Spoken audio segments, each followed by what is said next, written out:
ముందు మాటలు లేవు. మనం మాట్లాడుకోవడం లేదు. ఫస్ట్ ఒక మంచి డైలాగ్‌తో అంటే మీకు పేరు తీసుకొచ్చిన డైలాగ్‌తో మనం షో స్టార్ట్ చేద్దాము.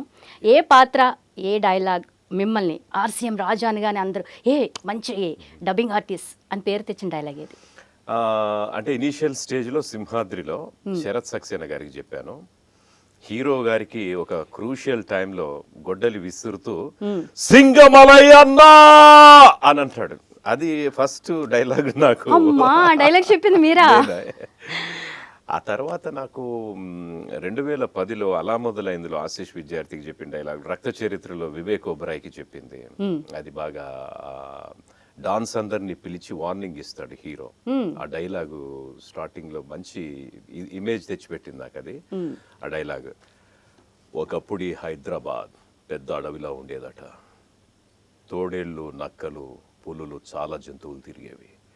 నగరం పెరిగే కొద్దీ ఆ జంతువులన్నీ అంతరించిపోయాయి. కానీ ఇంకా కొంతమంది రౌడీలు, గుండాల పేర్లతో కబ్జాలకు, అనేక అక్రమాలకు పాల్పడుతున్నారు. ఇవన్నీ మీరు వెంటనే ఆపేయాలి. It's not my request, it's my order అంటాడు. అది ఒక బాగా ఇది వచ్చింది. అదే ఇయర్ ఆశీష్ విద్యార్థికి ఐశ్వర్య రాయలా కాదే, కల్పన రాయలా తయారవుతున్నావు.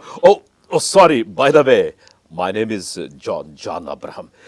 నా 25 సంవత్సరాల చరిత్రలో ఎప్పుడు ఇలా జరగలేదు. ఫస్ట్ టైం అని అలాంటి ఒక ఎమోషనల్ డైలాగు. ఇది కాకుండా ఎక్కడికి వెళ్ళినా నన్ను బాగా గుర్తుపట్టేది ఈ కార్పొరేట్ యాడ్స్, ర్యాంక్స్ వచ్చినప్పుడు, నేడు ప్రకటించిన ఎస్ఎస్సి ఫలితాల్లో 10కి 10 జీపీఏతో సంచలన ఫలితం ప్రభంజనం.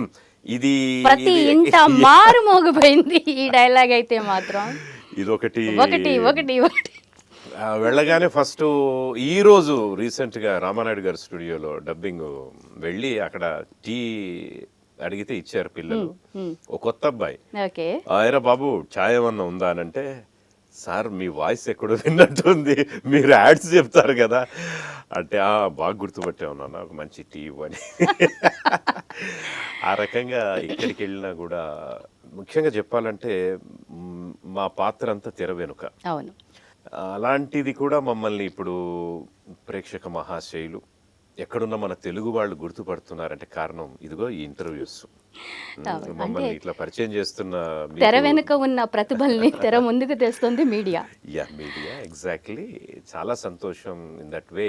నాకు చాలా మైలేజ్ అంటే ఓకే, నేను చాలా హ్యాపీ. ఒక 1000 మూవీస్ అయినాయి దగ్గర 1000 క్రాస్ అయిపోయింది. అయితే ఈ తెర మీద ఒక 1000 పాత్రలు అంటే ఒక నటుడికి ఈ రోజుల్లో అసాధ్యమైన విషయం. అవునండి. బట్ తెర వెనుకైనా కూడా ఆ నటరాజు, వాగ్దేవి కటాక్షంతో మనం 1000 సినిమాలు కంప్లీట్ చేసుకున్నామంటే నేను మాత్రం చాలా చాలా హ్యాపీ ఫీల్ అవుతా. ఇది of course this is my 25th year. అంటే అఫ్ కోర్స్ మధ్యలో కరోనా రావటం అట్లా సిల్వర్ జూబ్లీ ఇదే అనుకోవాలి. సో మరి ఈ సందర్భంగా నేను ఇట్లా మీడియా ద్వారా నన్ను గుర్తించే కొంతమందిని కలవటం అనేది ఎప్పుడు ఐ ఫీల్ వెరీ హ్యాపీ.